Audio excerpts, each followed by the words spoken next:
K-팝, 또 K-드라마, K-영화 같은 한국 정서를 담은 K-컬처에 전 세계가 열광하고 있죠. 최근엔 K-컬처의 뿌리이기도 한 한글을 배우고 한복까지 인기를 더해가고 있는데요. 한복의 경우엔 상주에 우리나라 유일의 전담기관인 한복진흥원이 있습니다. 한국의 전통 의상인 한복을 널리 알리기 위해 다양한 사업을 추진하고 있는데요. 오늘은 한복의 세계화를 주제로 박후근 한복진흥원장을 이슈 인터뷰에 초대했습니다. 원장님 반갑습니다. 반갑습니다. 자, 진흥원을 이끌게 된 지 얼마나 되셨고 또 어떤 인연이 있었나요? 예, 올해 2월 말부터 제가 근무를 하고 있고요. 네. 제가 지난해까지 32년간 공직 생활을 했습니다. 한편으로는 전통문화 정책 연구자이기도 합니다. 그렇군요. 예, 그래서 관련 박사학위를 받았고요. 책을 2권 출간했습니다. 이런 경험을 토대로 한복 문화 확산과 한복 산업 진흥을 담당하고 있는 한국한복진흥원과 인연을 맺게 됐습니다. 네, 구체적으로 한복진흥원이 어떤 일을 하는지 궁금합니다. 한국한복진흥원은 전통 한복의 개성 보존과 한복의 산업화 세계화를 위해서 2021년 4월에 개원했습니다. 네. 하는 일을 몇 가지만 소개를 드리면요. 네. 먼저 3.1절 광복절과 같은 국경일 행사에 한복 입기, 네. 그다음에 지방자치단체 한복 입기 활성화 지원조례 제정과 같은 것을 통해서 네. 한복의 일상화를 위해서 노력하고 있습니다. 일상화. 예, 두 번째는 한복 산업에 종사하는 분들을 위한 그 전문가 교육을 하고요. 네. 그다음에 일반인들을 대상으로 하는 한복 문화 교육을 하고 있습니다. 그리고 이제 한편으로는 지난 5월에 한복 문화 산책이라는 행사를 개최해서 네. 지역 주민 그리고 관광객들과 함께 한복을 즐기는 그런 시간을 가졌습니다. 네. 또 하나는 올해 10월에 상주시와 함께 2024 세계 모자 페스티벌을 개최할 계획입니다.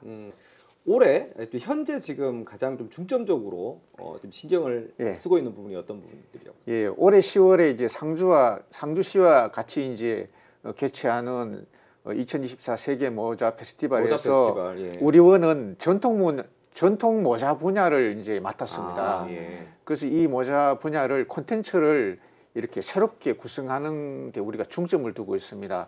몇 가지 사례를 말씀드리면 지난해 전시회에서 세계 전통 모자에 대한 설명이 부족했다는 그런 아쉬움이 있었습니다. 그래서 올해는 설명을 보다 상세하게 하고 그리고 모자와 옷을 함께 그 전시를 하려고 합니다. 그래서 그 외에 이제 국가무형문화재 갓이 가장 그 우리나라가 세계에서 인정받고 있는 것입니다. 그래서 갓일 보유자, 그 다음에 양태장, 망건장, 당건장을 직접 초대해서 시연을 하게 할 계획입니다. 그리고 이제 다른 하나는 6.25 참전 16개 나라를 비롯해서 주한 외교 사절을 초청해서 한복의 세계화를 위해서 우리가 또 앞장설 계획입니다. 네. 네, 이 한국한복진흥원이 상주 함창에 자리한 이 특별한 이유는 혹시 있는 걸까요? 예, 상주 함창은 예로부터 누에를 치는 잠업이 굉장히 발달했습니다. 그리고 이곳에서 생산되는 명주는 전국 최고의 품질을 자랑했습니다. 그런 이유가 있고요. 또 하나는 지금 현재 한국한복진흥원이 위치해 있는 명주 테마파크에는 잠사곤충 사업장, 명주박물관 그리고 직조시설이 집약되어 있습니다. 그런 이유가 있습니다. 네. 자, 오는 9월부터요. 전통문화산업진흥법이 시행된다고 들었습니다. 이게 한복진흥원에도 어떤 변화를 주게 되는 어떤 법입니까? 어떻습니까? 예, 한국한복진흥원에는요.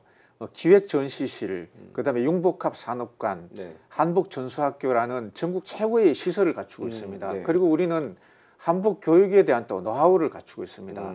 이런 것들을 이제 활용했어요. 중앙정부로부터 한복문화산업 전문 인력 양성기관으로 지정받기 위해서 지금 매진을 하고 있습니다.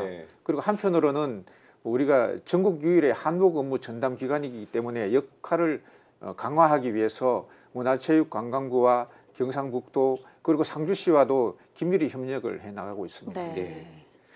네, 그리고 최근 국가유산청이 궁궐 일대 퓨전 한복을 단속하겠다고 나섰더라고요. 이 부분을 두고 우리 문화유산을 지키는 첫걸음이다.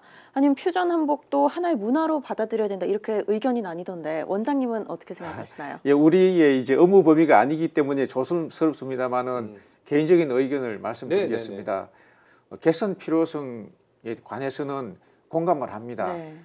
다만 주로 외국인들이 이제 2만 원, 3만 원 정도 금액으로 한복을 대여해서 사진을 찍고 SNS에 올리는 건 하나의 놀이문화거든요. 네. 그런 상태에서 정부가 나서서 규제를 한다는 부분은 약간은 부담스러운 측면이 있습니다. 네. 지난 5월에 민간단체에서 한복 바르게 입기, 또 전통 한복 입고 경복궁 걷기 네, 이런 네. 행사를 이제 한 적이 있습니다. 네. 정부에서 이런 방향으로 이렇게 정책을 추진하는 건 어떻겠냐 하는 생각을 제가 해보았습니다. 네. 네.